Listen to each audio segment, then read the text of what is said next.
Hello, everyone. Welcome to the Moving to Florida show. I am your host, Judson Osmond, and he is... Mo, what's going on? Trying to change up the intro on you, Mo.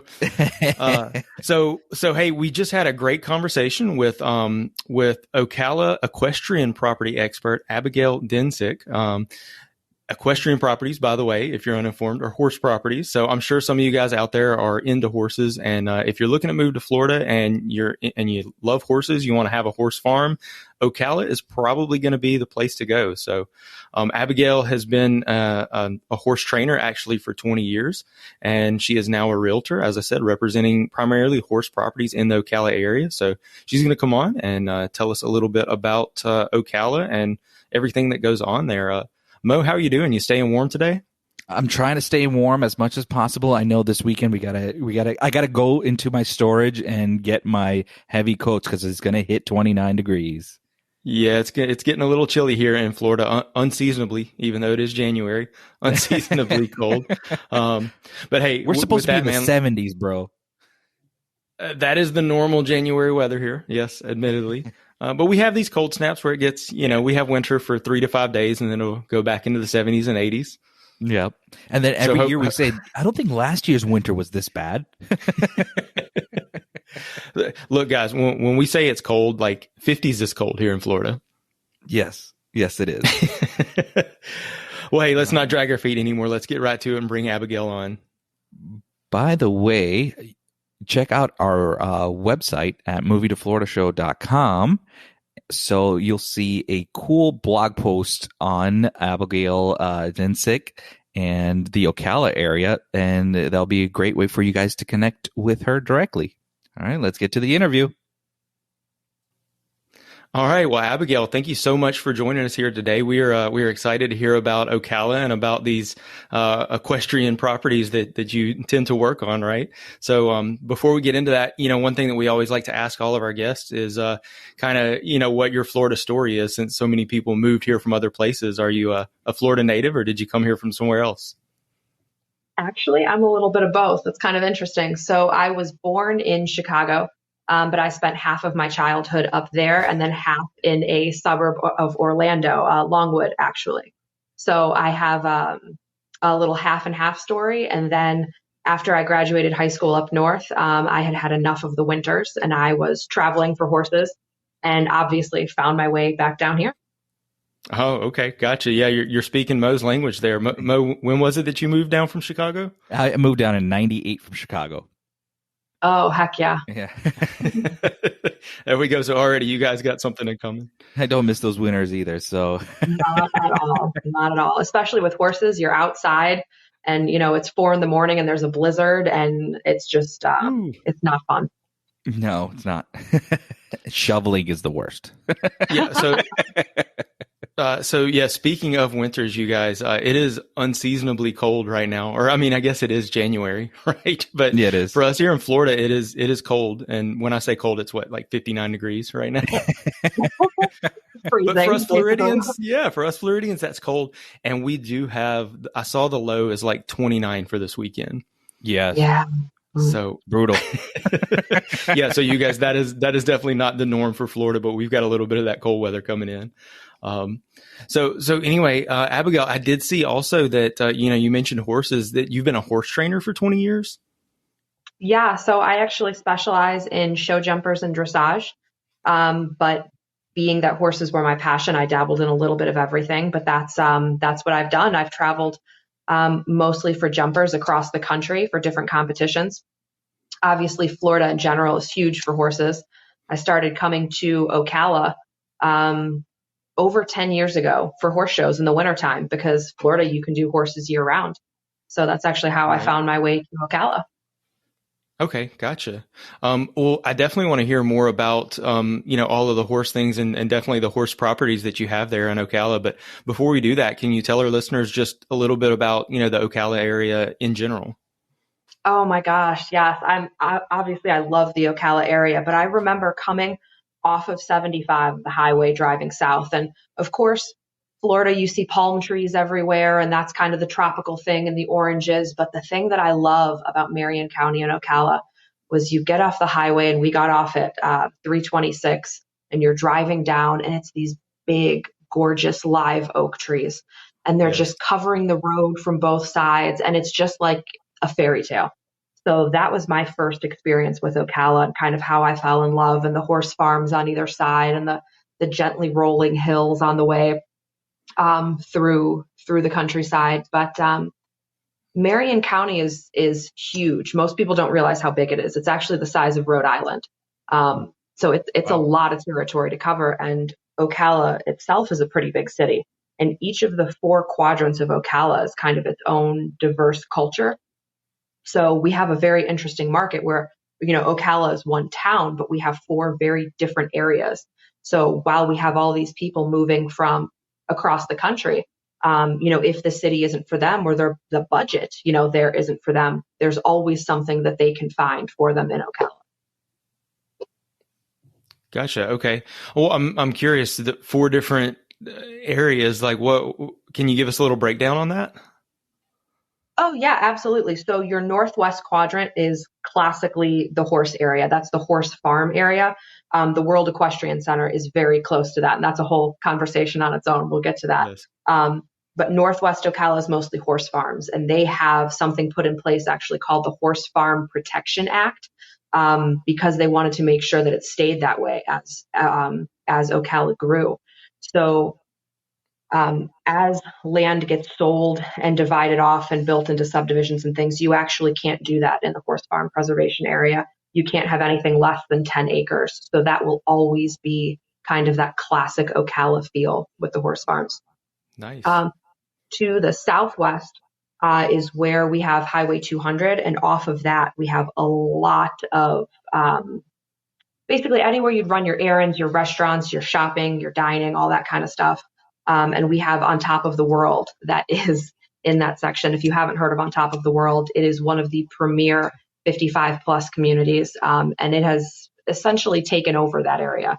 But there's a lot of growth, and a little further south of Ocala, there's another huge subdivision called Marion Oaks that is kind of like your young families, working families. And it is a huge, huge section. So if you're coming to Ocala to work, a lot of young families are moving to that area. Mm-hmm. And then on the southeast side is a lot more, I would say, industrial. We have Chewy, Amazon, FedEx have hubs on that side. Further south, Lockheed Martin actually has a hub. So you'll find a lot more industrial on that side, but also in that quadrant is downtown Ocala, which is the historic section, which is absolutely gorgeous. And downtown Ocala is over there too. So that's definitely a spot that you have to hit when you come. And the northeast side is mostly homes, and further going out, smaller farms. So very different feel depending on where you go. Gotcha. Okay. Yeah. Thank you for breaking that down for us. Yeah. I'm somewhat familiar with Ocala. I've spent a little time up there, though I don't deal with horses. You guys have a really nice mountain bike trail up there, Santos mountain bike trail. So I've spent a little time up there myself. That's really from where I am in Claremont now, one of the closest really nice mountain bike trails. Yeah, we have a lot of fabulous trails for cycling, for horses, for mountain biking. They've paved some of them over so that they're great for, even just families who want to go for a walk. And then, of course, our springs. You can't not mention our springs in the area. Silver Springs is the other one. Mo pokes a little fun at me for going paddleboarding up there. I don't know that I would paddleboard Silver Springs because that one is very alligator heavy. But Rainbow Springs, I would absolutely. That's tropical paradise. Rainbow Springs, absolutely beautiful. I do have a video when we were my wife and I were paddleboarding at Silver Springs, and literally, like, she looks up, and I was already filming. I don't remember, and there's an alligator just coming like straight at her. So yes. So yeah, you guys check that out. I'll be sure to post it up on our social media. So you guys, Mo will give us the breakdown at the end, where you can find that. You guys have to hold me to this. I'll post that video. First, you have to ask your wife's permission if you can. I guess so. I guess so. You know what? But she was great. Like she saw him coming, and like they were headed right for each other. I don't remember. Maybe she kind of stood tall, and he just kind of averted and went off to the side. I mean, it was not a small alligator either. So yeah, I feel you there, Abigail. Definitely, there are a lot of alligators in Silver Springs, but it's a cool place to get out and see. And there's monkeys there too. Absolutely. There are. Yep. When I've been traveling, I've actually seen the monkeys. Yes. Yeah. Mm-hmm. I've seen once up there. I've seen them. Okay. So anyway, so back to Ocala. So obviously, you've been in the industry dealing with horses and all of that, for 20 plus years. You're selling real estate now. I think that you specialize in horse properties. Is that correct? Mm-hmm. Yep. So for the uninformed, I'm sure we've got some folks listening that know what that means, but are we talking a horse farm, just a property where people do the training of the horses, or what are we talking about there? Well, equestrian properties kind of encompasses all of that, actually. So the majority of our farms are single family homes with a private barn and paddocks and things there, because that's the lifestyle, right? It's the equestrian community. So a lot of your everyday families, instead of living in a subdivision, they actually have a small farm that they can ride or train on. But then you also have the training side of it. So you will have, we actually have a lot of world-class facilities. Nobody would guess in Ocala. In the 80s, it was huge for horse racing. And they actually discovered that the minerals in the ground were really, really good for young horses' bones. So a lot of breeding facilities in the area, that's kind of why they're here. So you'll have big, major international operations out of Ocala. But not only in horse racing, we have it in eventing, show jumping, dressage. There's a lot of pasafinos actually in the area, which is very interesting. Basically, any discipline in horses you can find in the Ocala area. So that makes it kind of unique, because most horse communities in the rest of the country are kind of centralized around one or two disciplines, where Ocala is very diverse and offers something for everybody. How'd you get into the real estate side of things? The real estate side? Yeah. So it was something that I was always interested in. But when you're in horses as deep as I was, and you're doing it professionally and it's your life, it is 24/7 and all encompassing. I mean, we're waking up at 3 a.m. because we have a horse shipping in that just flew in from France or something like that. So there really isn't time to think about anything else except all the things that you have to do for that operation.